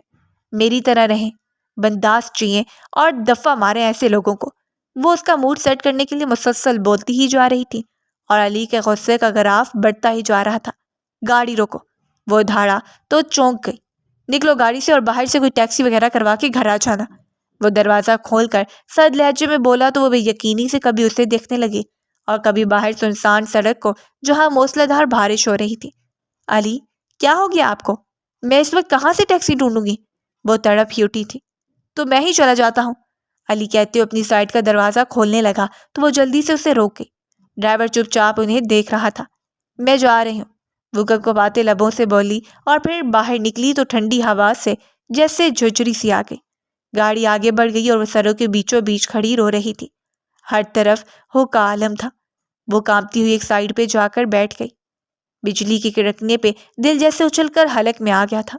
وہ گھٹنوں میں سر دیے رونے لگی اور ایک دم سے ایک بائک رکی اور اس پر سے دو لڑکے اتر کر اس کے پاس آئے تو وہ مدہوش انداز میں انہیں دیکھنے لگی۔ پھر وہ آگے کو دوڑنے لگی اور وہ لوگ اس کے پیچھے تھے۔ علی کا غصہ بس وقتی تھا، اس نے تھوڑا آگے جاتے ہی گاڑی واپس لینے کو کہا۔ وہ کچھ آگے ہی پہنچے تھے کہ اچانک گاڑی کو بریک لگائی۔ کیا ہوا؟ علی نے پوچھا۔ سر کوئی سامنے آ گیا، ڈرائیور نے کہا تو وہ باہر نکلا اور اسے دیکھتے ہی زمین پر گری مہک جلدی سے اٹھی اور اس کے سینے میں سما گئی۔ ارے یہ لڑکی ہماری ہے، ایک لڑکے کی آواز سنائی دی تو وہ مٹھیا بھینچ کے مہک کو گاڑی میں بٹھا کر مڑا اور تب تک ڈرائیور نے پسٹل نکال کر ہوا میں فائر کیا تو وہ لڑکے ڈر کے بھاگ گئے۔ وہ جلدی سے گاڑی میں بیٹھتا اسے اپنی باہوں میں بھر گیا۔ I am so sorry, I am really sorry, وہ اسے خود میں بھینچ کر بولا تو مہک ہچیوں سے روتے ہوئے اس کے سینے پہ مکے برسانے لگی۔ علی نے ڈرائیور کو ہاتھ سے اشارہ کیا تو وہ اپنی چھتری نکالتا آگے بڑھ گیا۔ وہ اس کے ہاتھوں کو پکڑ کر باری باری لبوں سے لگاتا اس کی پیشانی کو بوسہ دیتے ہوئے اس کے لبوں پہ جھک گیا۔ دونوں ایک دوسرے میں کھوئے تھے۔ علی کی تشنگی بڑھتی جا رہی تھی۔ گھر چلیں، مجھے سردی لگ رہی ہے گیلے کپڑوں میں، وہ بولی تو علی نے ڈرائیور کو آواز لگائی۔ اس نے آتے ہی گاڑی سٹارٹ کی اور گھر پہنچتے ہی دونوں اندر آئے تو سب لوگ ان کے منتظر تھے۔ کہاں رہ گئے تھے آپ لوگ؟ صدف نے پوچھا۔ کچھ نہیں، وہ بس باتیں کرتے وقت کا پتہ نہیں چلا، وہ بولا تو سب کھانسنے لگے۔ زیادہ کھانسی لگی تو سیرپ لکھ دیتا ہوں، منگوا لو، وہ منہ بنا کر بولا تو سب ہنسنے لگے۔ وہ مہک کا ہاتھ تھامے کمرے کی جانب بڑھا تو بڑی ماں نے حسد و جلن سے انہیں دیکھا۔ علی نے کمرے میں آتے ہی اس کا ہاتھ چھوڑا تو وہ کپڑے چینج کرنے چلی گئی۔ اب سے کچھ دیر پہلے جو ہوا وہ یاد آیا تو آنسو پھر سے بہنے لگے تھے۔ وہ واش روم میں بیٹھی کتنی دیر روتی رہی اور پھر وہ باہر آئی تو علی اسی کا منتظر تھا۔ وہ چپ چاپ جا کر بیڈ پر لیٹی بے آواز آنسوؤں سے رونے لگی۔ کیا بات ہے، زبان کو زنگ تو نہیں لگ گیا؟ بول نہیں رہی ہو کچھ؟ علی نے جھلا کر پوچھا تو اس نے سسکی بھری تو علی چونک کر اس کے بازو سے تھام کر خود کے قریب کرتے اس کا چہرہ ٹٹولنے لگا۔ تم رو رہی ہو؟ وہ بے چین ہو کر بولا۔ آپ کو کیا فرق پڑتا ہے؟ وہ غصے سے اسے پیچھے دھکیلنے لگی۔ آئی ایم سوری، مجھے وہ سب نہیں کرنا چاہیے تھا، مگر مجھے غصہ بہت آ گیا تھا لوگوں کی باتوں سے، وہ اپنے لب چباتے ہوئے بولا۔ ریلی؟ اتنا غصہ کہ اپنی بیوی کو سنسان سڑک پر اکیلے چھوڑ دیا۔ ایک بار بھی نہیں سوچا کہ اگر میرے ساتھ کوئی حادثہ ہو جائے تو پھر کون ذمہ دار ہوگا؟ وہ پھٹ پڑی۔ یار میں پلٹ آیا تھا نا، مجھے کیا پتا تھا کہ وہاں کوئی آ جائے گا؟ وہ اس میں جھکتا کمزور سے لہجے میں بولا تو وہ اسے پیچھے دھکیلنے لگی۔ چھوئے مت مجھے۔ کیوں نہ چھوؤں؟ مجھے پورا حق ہے تمہیں چھونے کا۔ وہ اس کے کان کی لوگ کو لبوں سے چھوتے ہوئے گمبھیر لہجے میں بولا۔ عام مردوں کو اپنے حق بڑی اچھی طرح سے یاد آ جاتے ہیں، مگر بیوی کے حقوق کا کیا؟ وہ نم لہجے میں بولی۔ تو میں تمہارا حق دینے ہی جا رہا ہوں۔ وہ معنی خیز انداز میں بولتا اس کے چہرے پہ جھکتا، اس کے ہر نقش پہ اپنے لب رکھتا چلا گیا۔ وہ سانسیں روکے ہوئے لیٹی ہوئی تھی، دل کی دھڑکن بڑھتی جا رہی تھی، پھر دونوں ایک دوسرے میں کھوتے چلے گئے۔ علی کی صبح آنکھ کھلی تو اس کے سینے پہ سو رہی تھی۔ وہ آہستہ سے اس کے ماتھے پہ بوسہ دیتا اسے تکیے پر سیدھا ہی کرتے اٹھا اور فریش ہو کر باہر نکلا تو تیزی سے ادھر کو آتی مہک سے ٹکرایا۔ ارے کیا ہو گیا؟ اتنی افراتفری کس چیز کی ہے؟ وہ اسے کندھوں سے تھامتے ہوئے بولا۔ مجھے جلدی اٹھنا تھا مگر آپ کی وجہ سے میں لیٹ ہو گئی، کالج جانا تھا مجھے آج، وہ روٹھے انداز میں بولی۔ ارے ایسے کیسے کالج جانا ہے تمہیں؟ ابھی ہماری شادی کو 3 دن ہوئے ہیں اور تم کالج جا رہی ہو؟ مجھے تمہارے ساتھ ٹائم سپینڈ کرنا ہے، اس کا ہاتھ پکڑ کر اپنے قریب کرتے ہوئے بولا۔ تو آپ نہیں چاہتے کہ میں اچھی سی ڈاکٹر بنوں؟ وہ جھنجھلا کر بولی تو علی بے اختیار مسکرا دیا۔ میری جان میں کیوں نہیں چاہوں گا، لیکن اب میرے بھی تو کچھ ارمان ہیں نا، وہ تو پورے کرنے ہیں۔ تو برسوں اس سکون کے لیے میں ترسا ہوں، اب مجھے سکون کا تھوڑا سا سانس تو لینے دو، اسے باہوں کے احسار میں لیے ہوئے بولے جا رہا تھا۔ آپ کچھ زیادہ ہی رومانٹک نہیں ہو رہے؟ ویسے میں آپ سے کافی چھوٹی ہوں تو ایک چھوٹی سی بچی کے ساتھ رومانس کرتے شرم نہیں آتی؟ وہ اپنی مسکراہٹ ضبط کرتے ہوئے بولی۔ میری جان اس میں میرا تو قصور نہیں ہے، میں 35 سال کا ہو گیا ہوں تو اس کا یہ مطلب تو نہیں کہ میرے جذبات پورے ہو گئے۔ میری زندگی کی پہلی لڑکی ہو جس نے میں نے چاہا ہے۔ وہ اپنے لب اس کی مخملی رخسار پر رکھتے ہوئے خمار آلود لہجے میں بولا تو مہک کی ہتھیلیاں پسینے سے پسیج گئیں۔ پھر وہ اسے آہستہ سے چھوڑتا ہوا پیچھے ہوا تو جلدی سے فریش ہونے چلی گئی۔ کچھ دیر کے بعد وہ باہر آئی تو بڑی ماں لاؤنج میں بیٹھی تھی۔ تمہیں کیا لگتا ہے کہ تم اسے اپنی باتوں کے جال میں پھنسا لوگی؟ بڑی ماں نے چبھتے ہوئے لہجے میں پوچھا۔ مجھے ایسی اونچی حرکتیں کرنے کی ضرورت نہیں ہے، وہ میرے شوہر ہیں اور انہیں مجھ سے محبت ہے، اور یہ خود بخود ہوئی ہے، آپ کی بیٹی کی طرح زبردستی نہیں کی میں نے، وہ طنزیہ لہجے میں بولی۔ تو تمہاری ساس نے تمہارے دل میں زہر گھولا ہے؟ جی نہیں، میری ساس نے مجھے حقیقت بتائی ہے کہ آپ کی بیٹی نے خودکشی کی دھمکی دے کر علی کے ساتھ منگنی کی تھی، مگر علی اس منگنی سے خوش نہیں تھے، لیکن ان کی دوست تھی اور آپ سے بھی ان کی بہت محبت تھی، اس لیے وہ اس محبت میں بلیک میل ہوتے گئے، وہ طنزیہ لہجے میں بولی۔ تم شاید بھول رہی ہو کہ اس کی آنکھوں کی روشنی واپس آ سکتی ہے، مگر وہ میری بیٹی کی وجہ سے میرے کہنے پر اپنی آنکھوں کی روشنی نہیں لانا چاہتا، کیونکہ میں نے اس سے وعدہ لیا تھا کہ وہ آنکھوں سے کسی لڑکی کو نہیں دیکھے گا، بڑی ماں نے طنزی انداز میں کہا۔ فکر مت کیجیے، مجھے دیکھنے کی چاہ میں وہ اپنی آنکھوں کی روشنی ضرور پانا چاہیں گے، یہ میرا آپ سے وعدہ ہے بڑی ماں، وہ چبا چبا کر بولتی انہیں سلگا کر اٹھ کھڑی ہوئی۔ پھر کچھ دیر کے بعد وہ کمرے میں واپس آئی اور علی کمرے میں موجود نہیں تھا۔ کچھ دیر کے بعد وہ واپس آیا تو کافی زیادہ پریشان تھا۔ کیا ہوا علی؟ وہ اس کے کندھے پہ ہاتھ رکھتے ہوئے بولی۔ مجھے کوئی سمجھ نہیں آ رہا ہے کہ میں کیا کروں۔ بڑی ماں بہت زیادہ رو رہی تھی۔ مجھے ایسا لگتا ہے کہ میں نے ان کا دل دکھا دیا ہے، ظاہر ہے انہوں نے اپنی بیٹی کھوئی ہے یار، اور میں ان کی بیٹی کا محبوب تھا، تو اب ان کے لیے سب سہنا بہت مشکل ہو رہا ہے، وہ لب چباتے ہوئے بول رہا تھا۔ تو اب آپ کیا چاہتے ہیں؟ اس نے سنجیدگی سے پوچھا۔ مجھے کوئی سمجھ نہیں آ رہا کہ میں کیا کروں، وہ بے بسی سے اپنا سر تھامے ہوئے بولا۔ وہ کیجیے جو آپ کا دل چاہتا ہے علی، آپ کا دل نہیں چاہتا کہ آپ زندگی کو جئیں، اللہ پاک نے آپ کو حق دیا ہے، مرینا آپ سے محبت کرتی تھی، مگر اس کا یہ مطلب نہیں کہ آپ اس کی محبت کی وجہ سے خود پر ہر خوشی کو حرام کرتے۔ آپ کی محبت میں ہوں نا، تو میری دکھ اور تکلیف کا کیا؟ آپ اس قدر اذیت میں نہیں دیکھ سکتی۔ وہ اس کے رخسار پر ہاتھ رکھتے ہوئے اس کی آنکھوں پہ پھونک مارتے ہوئے بولی تو علی نے اپنا ہاتھ اس کی کمر کے گرد لپیٹتے اپنے قریب کر لیا۔ یہ تم اتنی پیاری پیاری باتیں کہاں سے سیکھ رہی ہو؟ اس کے ماتھے سے ماتھا ٹکا کر بولا۔ پیارے لوگ پیاری ہی باتیں کرتے ہیں، میں تو بہت پیاری ہوں، وہ شرارتی انداز میں بولی تو علی کو اس پر ٹوٹ کر پیار آیا، اسے باہوں کے حصار میں لیے اس پر اپنی محبت نچھاور کرنے لگا۔ پھر آنے والے دنوں میں وہ دونوں ایک دوسرے کے کافی قریب آ چکے تھے، اور جب شادی کی بات پہلی بار کالج گئے تو ہر طرف چہمگوئیاں ہو رہی تھیں۔ کیا بات ہے، تم نے تو اس کالج کے پرنسپل کو پھنسا لیا، اس کی کلاس فیلو کنزا نے طنزیہ انداز میں کہا۔ ارے پیسہ دیکھ کر ان جیسی مڈل کلاس لڑکیاں کیا کچھ نہیں کر جاتی، اس نے اپنی خوبصورتی میں عائلہ میم کو اپنی طرف مائل کیا۔ بتا رہی تھی صوبی ہمیں کہ کیسے اس کی برتھ ڈے پارٹی میں اس کی ماسی اس کو دیکھ رہی تھی۔ ارے اس جیسی لڑکیاں ہم جیسے ہائی کلاس لوگوں کی پارٹیوں میں ہوئیں اسی لیے تو آتی ہیں، اپنی خوبصورتی کو کیش کرواتی ہیں یہ لوگ۔ ایک اور لڑکی منزہ نے کہا تو مہک اندر سے جیسے آگ ہی لگ گئی۔ میں نے جو بھی کیا ہو اور جس وجہ سے بھی کیا ہو، تم میں سے کون ہوتا ہے جو مجھے جج کرے گا؟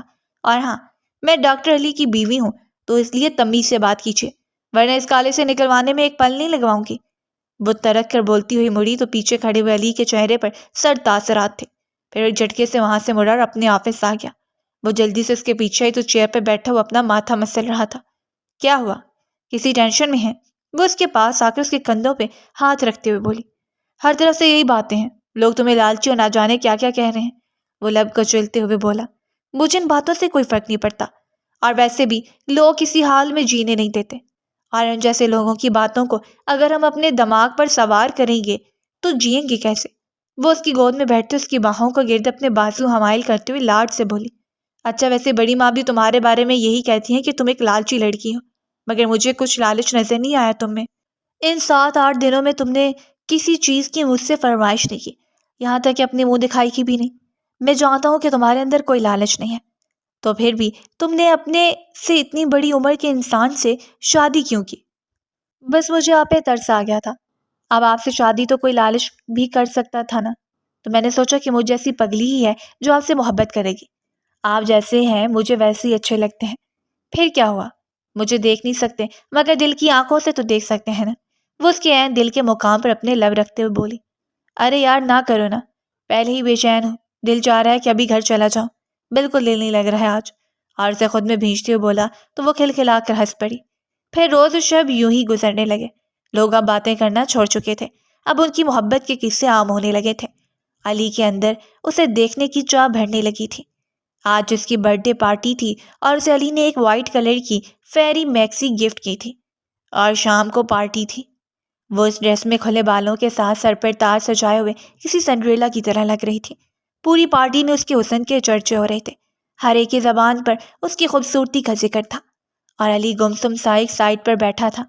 اٹھیے نا، مجھے آپ کے ساتھ کپل ڈانس کرنا ہے، وہ اس کے بازو سے تھامتے ہوئے سے بولی، اور پھر دونوں اسٹیج پر آ کر ایک دوسرے میں کھوتے چلے گئے۔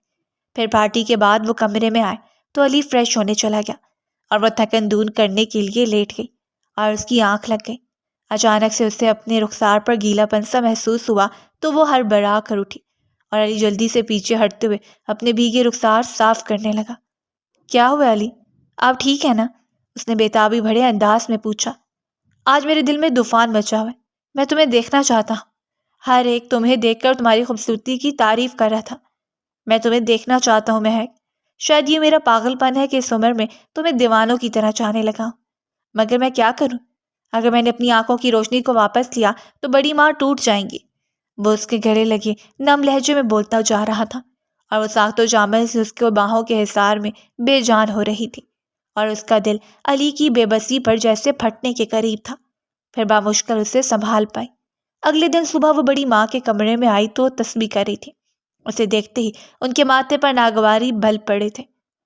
آپ کیوں ایسا کر رہی ہیں ان کے ساتھ؟ وہ بہت ٹوٹ گئے ہیں، وہ چاہتے ہیں اس دنیا کو دیکھیں۔ وہ بولی۔ دنیا کو دیکھنے کو یا تمہیں دیکھنے کو تڑپ رہا ہے؟ اچھا ہے، اسے تڑپنا ہی چاہیے، اس نے میری بیٹی کو دھوکا دیا ہے۔ کتنی محبت کرتی تھی وہ اس سے۔ ہاں، میں مانتی ہوں کہ ایکسیڈنٹ میری بیٹی کے ہاتھوں ہوا اور اس نے اپنی جان کھو دی، اور علی نے اپنی آنکھیں، اور علی اس سے محبت نہیں کرتا تھا، اس لیے میرے اندر غصہ بھر گیا، اور میں نے فیصلہ کر لیا کہ میں اس پر ہر خوشی کو حرام کر دوں گی۔ نفرت ہے مجھے اس شخص سے، اسے لگتا ہے کہ اس کی بڑی ماں اس سے بہت محبت کرتی ہے، مگر میں نے اپنی بیٹی کی میت کو دیکھ کر قسم کھائی تھی کہ میں علی کو کبھی خوش نہیں رہنے دوں گی، اور میں ایسا کروں گی وہ ہر خوشی کو اپنے اوپر حرام کرتا ہی جائے گا۔ تم دیکھنا، ایک دن وہ تمہیں بھی چھوڑ دے گا، میں اس کے دل میں آہستہ آہستہ تمہارے خلاف زہر بھر دوں گی، اگر ایسا نہیں کر سکی نا تو تمہیں جان سے مار دوں گی۔ وہ چبا چبا کر بولتی جا رہی تھی، اور باہر کھڑا علی ان کی نفرت پر کرب سے آنکھیں میچ گیا، اور وہ مڑا تو کسی سے ٹکراتے ٹکراتے بچا۔ چلو میرے ساتھ، آئلہ خاتون کی آواز پر وہ چونکا، پھر وہ اس کا ہاتھ تھامے اپنے کمرے میں لے آئی۔ دیکھ لیا تم نے کہ کس قدر نفرت کرتی ہے تمہاری بڑی ماں، مگر تم ان کی محبت میں اپنے اوپر خوشی حرام کیے ہوئے ہو۔ تم نے سوچا کہ تم آگے کیا کرو گے؟ علی، تمہارے بچے ہوں گے، تمہاری بیوی کو تمہاری ہمیشہ ضرورت رہے گی، مگر تم تو آنکھوں سے اندھے ہو، اس کے محافظ کیا بنو گے؟ وہ تلخ لہجے میں بولی تو وہ اپنی آنکھوں کی نمی صاف کرتے ہوئے چپ چاپ اٹھ کے وہاں سے چلا گیا۔ اگلے دن اس نے اپنے لندن کا ٹکٹ کروایا۔ کیوں جا رہے ہیں آپ مجھے چھوڑ کے؟ میں کیسے رہوں گی؟ وہ روحان سی ہو کر بولی۔ بس 2-3 مہینے کی بات ہے، میرا کورس جیسے مکمل ہوگا میں واپس آ جاؤں گا۔ وہ اس کے رخسار کو تھپتھپا کر بولا۔ پھر وہ ایئرپورٹ تک اسے چھوڑتے آئی، مگر کتنی دیر اس کے سینے سے لگی روتی رہی تھی۔ پھر وہ وہاں پہنچا تو اس کا دوست وہاں پر اسے لینے آیا تھا۔ اس نے وہاں پہنچنے سے پہلے ہی ایک ماہر آئی اسپیشلسٹ سے رابطہ کیا تھا۔ اسے ملنے کے بعد اس کا اسی ویک کے اینڈ پر آپریشن تھا۔ روز مختلف قسم کے ٹیسٹ اور ڈاکٹر سے میٹنگز کی وجہ سے اس کا تقریباً گھر سے ہر قسم کا ناتا ٹوٹا تھا۔ اس کی سرجری کامیاب ٹھہری تھی۔ جب اس کی آنکھوں سے پٹی ہٹائی گئی تو کتنی دیر وہ بے یقینی سے ارد گرد کی روشنی کو دیکھتا رہا۔ ایسا لگ رہا تھا کہ جیسے پہلی دفعہ دیکھ رہا ہو۔ وہ سرجری کے بعد فارغ ہی فارغ تھا، تو ہر وقت وہ فون پر اسی کے ساتھ لگا رہتا۔ اسے بات کرتے کرتے وہ رونے لگتی تھی۔ پلیز واپس آ جائے نا، میں نے آپ کے لیے سرپرائز پلان کیا ہے۔ وہ روحان سی ہو کر بولی۔ بس میری جان، 1 مہینہ اور، پھر میں ہمیشہ ہمیشہ کے لیے تمہارے پاس رہوں گا۔ وہ اسے تسلی دیتے ہوئے فون بند کر گیا۔ وہ آج لاؤنج میں اداس سی بیٹھی تھی۔ اسے 3rd منتھ سٹارٹ ہونے والا تھا۔ اس کا دل چاہ رہا تھا کہ وہ سب کو یہ خوشخبری سنا دے، لیکن وہ علی کو سب سے پہلے یہ سرپرائز دینا چاہتی تھی۔ اسے صبح سے وومٹ پہ وومٹ ہو رہی تھی، ٹھیک سے کچھ کھایا بھی نہیں جا رہا تھا اور چکر الگ سے آ رہے تھے۔ 2 مہینے ہونے والے تھے اور علی ابھی تک واپس نہیں لوٹے تھے۔ وہ اٹھ کر بمشکل کچن میں گئی اور وہاں سے ایپل لے کر واپس لوٹ رہی تھی کہ سامنے لاؤنج سے اندر داخل ہوتے ہوئے علی کو دیکھ کر ساکت رہ گئی۔ وہ بھی اندر آتے ہوئے ایک دم سے ٹھٹک گیا۔ بلا شبہ وہی مہک تھی، دودھ ملائی جیسا رنگ اور لمبی چوٹی آگے کو لٹک رہی تھی۔ وہ بھاگتے ہوئے اس کے قریب آئی اور اسے چھو کر دیکھا اور پھر روتے ہوئے اس کے سینے سے لگ گئی۔ بس میری جان، میں آ گیا ہوں نا، وہ اس کے کان کی لو کو آہستہ سے چھوتے ہوئے بولا تو وہ ہچکیوں سے رونے لگی۔ پھر اچانک سے اس کا جسم ڈھیلا ہوا اور وہ اس کی باہوں میں جھول گئی۔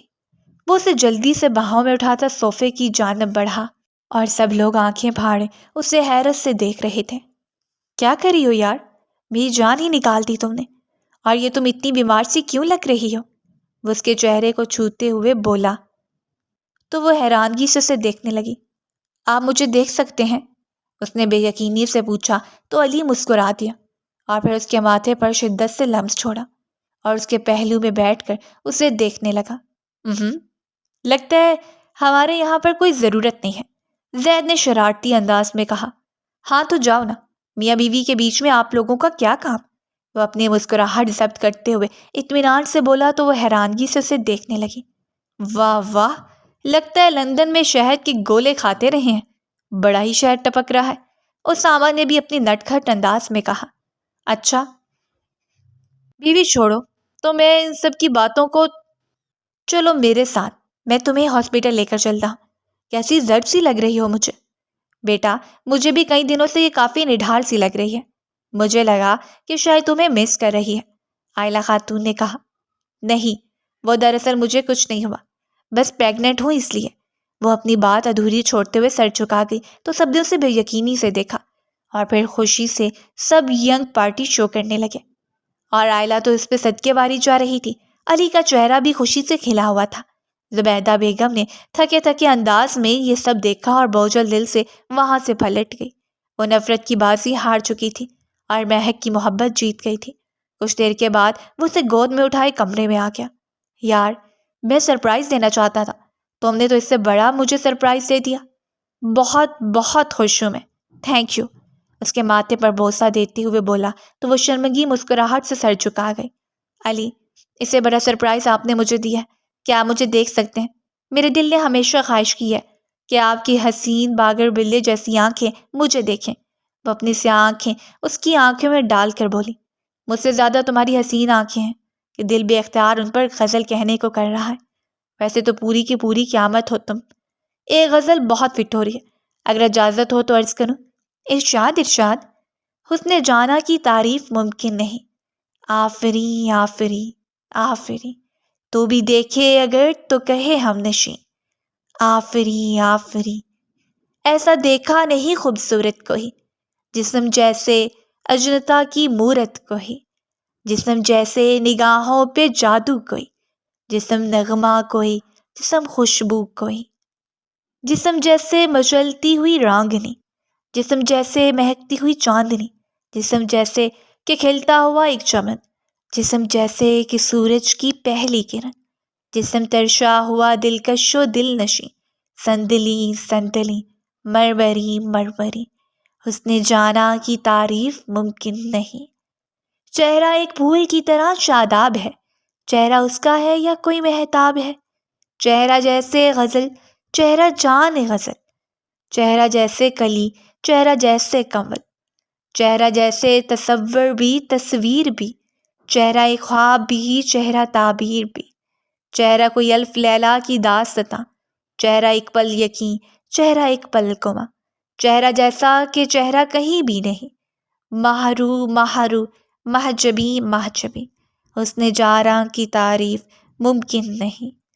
آنکھیں دیکھی تو میں دیکھتا رہ گیا، جام دو اور دونوں ہی دو آتشاں، آنکھیں یا مہکدے کی یہ دو باب ہیں، آنکھیں ان کو کہوں یا کہوں خواب ہیں، آنکھیں نیچی ہوئی تو حیا بن گئی، آنکھیں اونچی ہوئی تو دعا بن گئی، آنکھیں اٹھ کر جھکی تو ادا بن گئی، آنکھیں جھک کر اٹھی تو قضا بن گئی، آنکھیں جن میں ہے قید آسمان زمیں، نرگسی نرگسی، سرمگی سرمگی، زلف جانا کی بھی لمبی ہے داستاں، زلف کی میرے دل پہ ہے پرچھائیاں، زلف جیسے کہ امڑی ہوئی ہو گھٹا، زلف جیسے کہ ہو کوئی کالی بلا، زلف الجھے تو دنیا پریشان ہو، زلف سلجھے تو یہ زیست آسان ہو، زلف بکھرے سیاہ رات چھانے لگے، زلف لہرائے تو رات جانے لگے، زلف زنجیر ہے پھر بھی کتنی ہنسی، ریشمی ریشمی،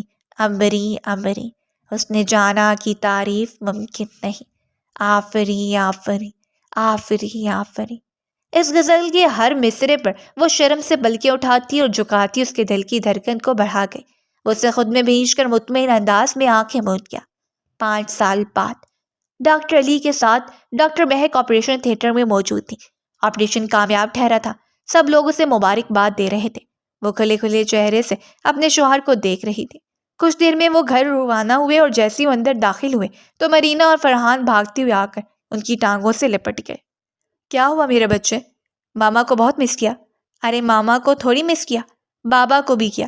ویسے مجھے لگتا ہے بڑی ماں، انہوں نے آپ کو بہت تھکا دیا۔ انہوں نے ہانپتے ہوئے باہر آتی بڑی ماں سے کہا۔ ارے میری تو جان بستی ہے ان میں، وہ مسکرا کر بولی اور پھر ان دونوں کو لے کر اندر واپس چلی گئی۔ تھینک یو، تمہارا برسوں پہلے کیا گیا فیصلہ بہت اچھا تھا۔ تمہاری نے بڑی ماں کی گود میں ہماری بیٹی کو ڈالتے ہوئے یہ کہا کہ یہ آپ کی مرینا ہے۔ اس نے ان کی ساری نفرت کو مٹا دیا۔ تم جادوگر ہو میری جان، اس سے باہوں کے حصار میں لے کر بولا تو وہ دھیما سا مسکرا دی۔ پھر وہ دونوں اندر کی جانب بڑھ گئے جہاں ان کی جنت آباد تھی۔